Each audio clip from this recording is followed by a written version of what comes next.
মহানগরে কর্মসূচি চলতে। বাংলাদেশে এত তাড়াতাড়ি নির্বাচন দিচ্ছে না, সেটা আগে থেকেই আঁচ করতে পেরেছিলাম। যদিও সেনা প্রমুখ বলছেন যে যত তাড়াতাড়ি সম্ভব নির্বাচন করুন, যত তাড়াতাড়ি সম্ভব নির্বাচন করুন, কেন সেনা শাসন বা অন্তর্বর্তী সরকার যে নির্বাচিত সরকার নয়, সে এখনো বসে আছে বাংলাদেশের গদিতে। তো একে সরাতে হলে নির্বাচনের দরকার, কিন্তু এত তাড়াতাড়ি নির্বাচন দেবে না সেটা একমাত্র জামাত শিবির জানে।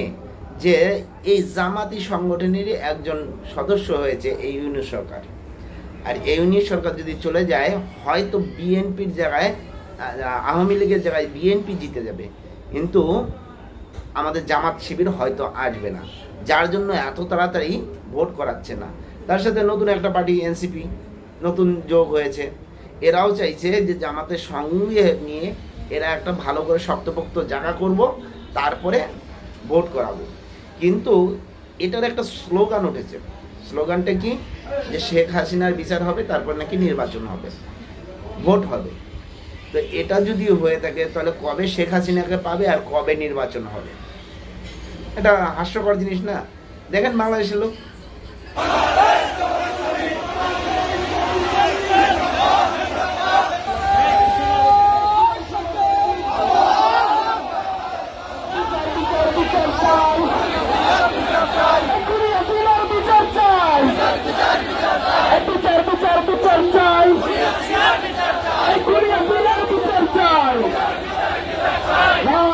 বাংলাদেশের যে অবস্থা রাষ্ট্র চলছে, সেই অবস্থায় রাষ্ট্রের কোনো কাঙ্ক্ষিত মানের সংস্কার হয়নি, খুনিদের বিচার হয়নি, আপনার পেয়ার পদ্ধতি নির্বাচনের কোনো ব্যবস্থা করা হয়নি। এই ব্যবস্থা ছাড়া বাংলাদেশে যদি নির্বাচন হয় তাহলে 2008 থেকে 24 পর্যন্ত যে 15 বছর ফেসিস্ট ছিল, যারা ক্ষমতা এসে এদেশের মানুষের উপরে জুলুম নির্যাতন নিপীড়ন করেছে, ঠিক তেমনি ভাবে আরেকটি দল আবার সেই পুনঃ আগের নমুনায়, বিদ্যমান নমুনায় নির্বাচন করে ক্ষমতা এসে আগের মতন আবার সেই সন্ত্রাসী কর্মকাণ্ড, চাঁদাবাজ, লুণ্ঠন, নির্যাতন, নিপীড়ন করার সেই পায়তারা চলছে। নতুন বাংলাদেশ গড়তে হলে পিআর পদ্ধতির বিকল্প নেই। যিনি 2008 সাল থেকে পিআরের পক্ষে জোর দাবি জানাচ্ছে, এখন পর্যন্ত সেই পিআরের দাবি তো অটল আছে যে পিআর ব্যবস্থা চালু হলে প্রত্যেকটা দল থেকে সংসদে প্রার্থী যাবে, প্রত্যেকটা দল থেকে সংসদে একজন করে এমপি যাবে, সেই অনুসারে প্রত্যেকটা দলের কথা হবে, প্রত্যেকটা মানুষের অধিকার নিশ্চিত হবে, বাংলাদেশে আর কোনো খুন থাকবে না, ধর্ষণ থাকবে না, চাঁদাবাজি থাকবে না। চরমনাই মুফতি ফাজিল করেন একটি বাংলাদেশ, কি কথা ঠিক ঠিক?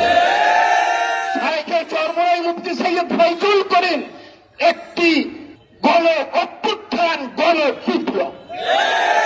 আমরা যে আগামীতে যে ইসলাম বিষয়ক স্বপ্ন দেখতেছি, এই শাইখে চরমনাই 5ই আগস্ট প্রথম কারফিউ ভাঙ্গার পৃথিবীর মধ্যে মহানায়কের ইতিহাস সৃষ্টি করেছে।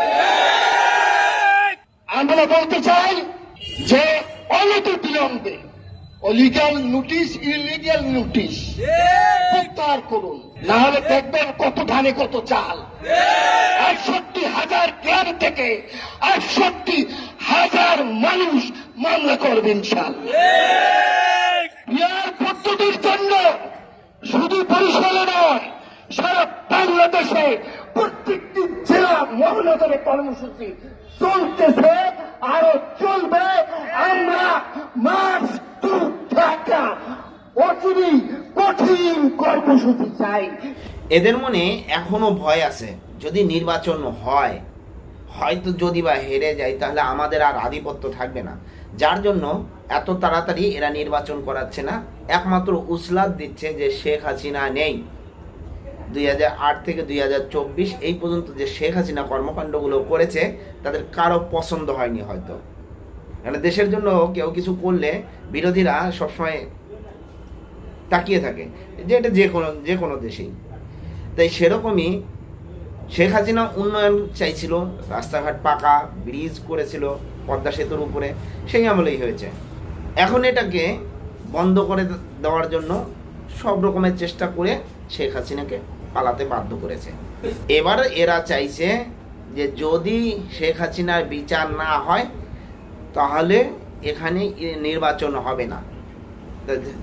যদি নির্বাচন না হয় ওই ইউনূস কাঠের পুতুল থাকবে, আর ওকে যেভাবে নাড়াবে সে সেভাবেই নড়বে। কি বলেন আপনারা? এ বিষয়ে যদি কিছু বলার থাকে অবশ্যই জানাবেন। জয় হিন্দ, বন্দে মাতরম, ভারত মাতা কি জয়।